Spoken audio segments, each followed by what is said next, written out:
Hi everyone, Clayton here at eTrailer.com. Here at eTrailer.com, we install, test, and review tons of different products to help you as a customer make a more educated decision before your purchase. Today I have a 2018 Chevy Silverado 1500 we're going to be taking a look at, and I'll show you how to install the Roadmaster diode wiring kit. Our diode wiring allows us to get all the necessary lighting functions to travel safely down the road from our RV. We don't want to be towing a vehicle behind our RV, blocking our taillights, and people not being able to see what we're doing. So having our diodes is going to allow us to travel safely. Our diodes are going to be one of the key components in our flat towing setup. We're going to have our diodes, of course, our tow bar, our base plate, our safety cables, our supplemental braking system, and our battery disconnect. Our diodes are going to allow us to use our factory taillight housing. This is awesome because we're not going to have any magnets or lights or anything sticking off the back of our truck. It's going to look like it normally does. And then whenever we're not flat towing, we're still going to retain that same factory look with our lighting. Everything's going to be encased behind our taillight. One nice thing, it's going to prevent backfeed from our diode wiring. In my professional opinion, with flat towing setups, diodes are 100% the way to go. Like I said, we're not going to have any magnets or lights or just stuff sticking off the back of our truck. That way we get all the necessary lighting functions. It's going to allow us to keep that nice factory look of our truck while also being able to use it for flat towing. In terms of installation, it's really not that bad. We just have to run a 4-pole harness from the front of our truck to the back and make all of our connections. You're not going to need any major tools. With that being said, I'll go ahead and show you how to get it installed on your Silverado now. To start our installation, I started with our fascia off. It's just a whole lot easier to work around without that big bumper in the way. We're going to want to run our wiring from front to back. I'll go ahead and do it, then I'll show you the route we took. I tied our wiring off right here. I always like to leave a little bit extra on the front. You never know if we're going to have to come back and make any changes. Then I ran it up over our frame rail here, pulled it out on this side, and then tucked it into our frame rail. I made sure to add wire loom just to protect those wires from rubbing on our frame. Then our wires run through our frame rail all the way down here.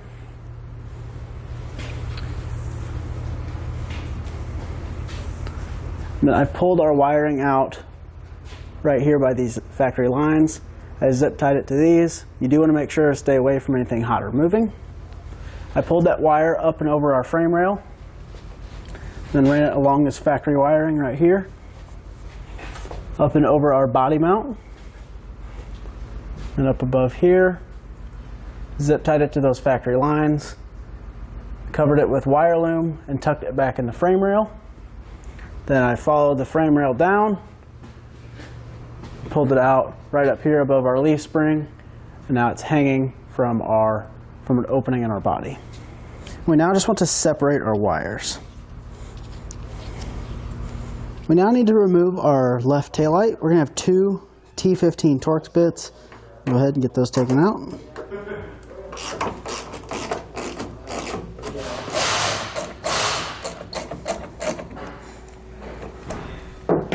With those two bolts out, we now just need to pull straight back on our taillight. Kind of helps to loosen everything up. So we'll just kind of work it backwards. If you're having trouble getting your taillight out, you can grab a trim panel tool. You kind of want to work your way down the taillight, kind of pull out on our taillight assembly.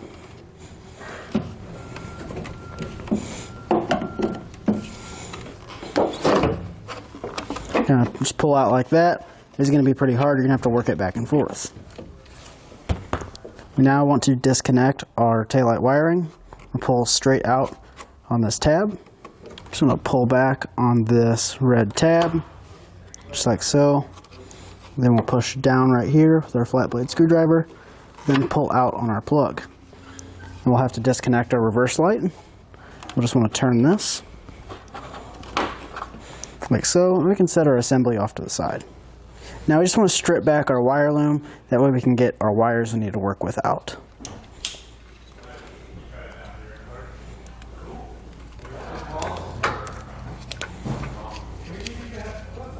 Went ahead and just trim back our wire loom past the T.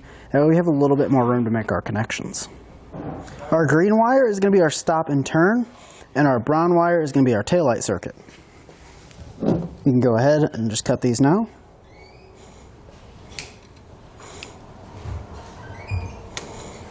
And we'll strip back both ends of each wire.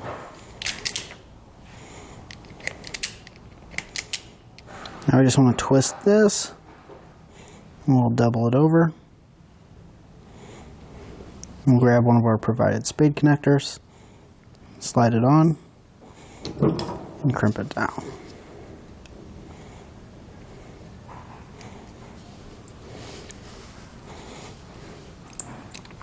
A little tug, make sure it's solid. In this case it is.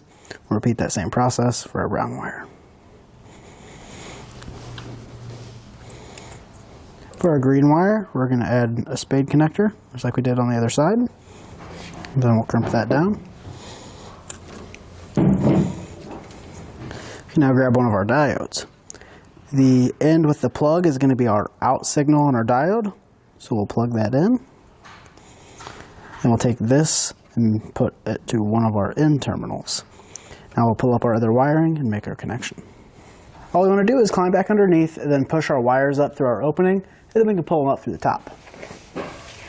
For our driver's side, we're going to be using our brown and yellow wire. Just going to pull these up, just like so. We can now cut our yellow wire. We're going to strip back this end. Grab one of our spade connectors and crimp it down. We can now plug that into our diode, just like so. Our brown wire is going to be a little bit different. You can go ahead and cut that back right here. And we're going to strip this end back pretty far, just like so. We actually want to grab the extra brown wire we just cut off. This is going to be used as a jumper wire to get our taillight signal over to the passenger side. So we just want to drop that wire back down through our hole. We're going to strip this end back pretty far as well. And what we're going to do is we're going to twist our two wires together. We're going to add the yellow spade connector with the bigger opening. Now we just want to crimp that down.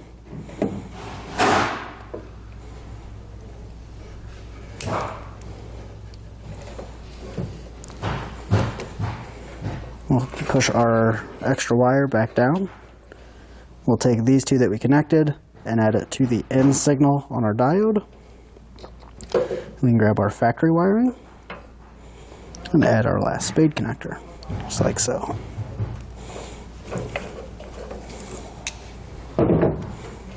We can now connect this to the other in signal on our taillight diode. And grab our out signal and connect this one as well. We now want to peel back the 3M tape that we have on the back of our diodes. We're going to stick these together and then run a zip tie around them just to make sure that they stay together.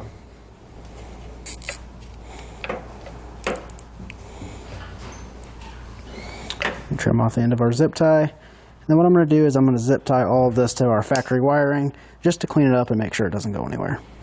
We are now ready to reinstall our taillight assembly in the reverse order that we took it apart.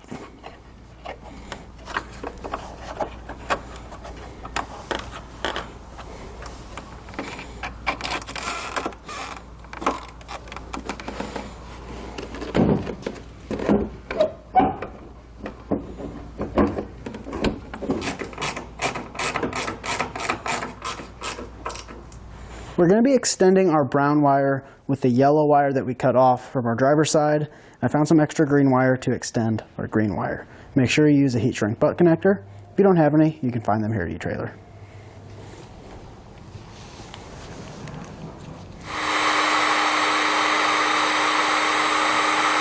I'm going to run some electrical tape over our connectors just to ensure a good connection for a long time. Before we make our connections up top, we need to add our ground wire. I'm going to ground it right here to our bumper support. Try to get nice and high and out of the way. That way when we're going down the road, or if we're ever off-roading, we don't have to worry about it getting cut off. So we'll cut back our wire. Then we'll strip it back. Now I can just twist it and double it over like we did with the wires going into the diodes. The ring terminal provided in our kit is pretty small, so I grabbed a bigger one. If you did want to grab a bigger ring terminal, you can find one here at eTrailer.com. However, one will be provided in your kit. We'll go ahead and start our self-tapper and try to get it as high up in the frame as I can.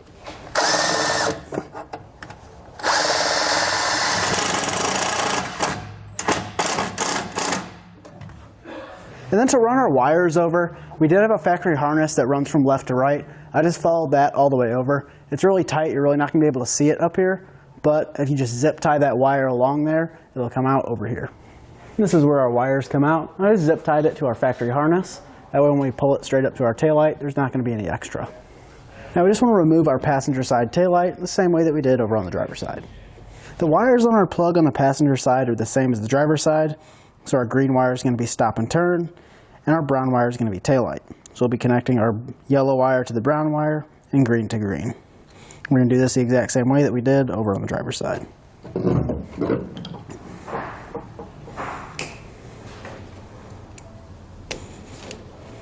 With everything cleaned up, we're good to go ahead and reinstall our taillight in the reverse order we took it apart. With our taillights reinstalled, we're now ready to hook up to our alternate power source and test everything out. As you can see, we have our taillights, our left turn, our right turn, and our brake lights.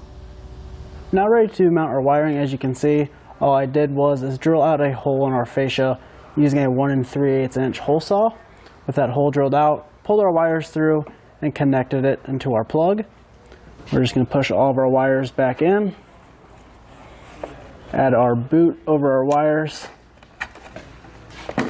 then screw our plug into our bumper. You do want to make sure to fill those connections and our plug boot with black silicone.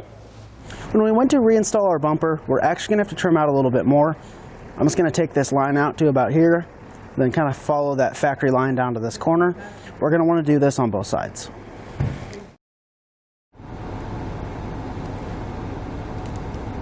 With our flat toe components installed, we can now reinstall our fascia in the reverse order we took it apart.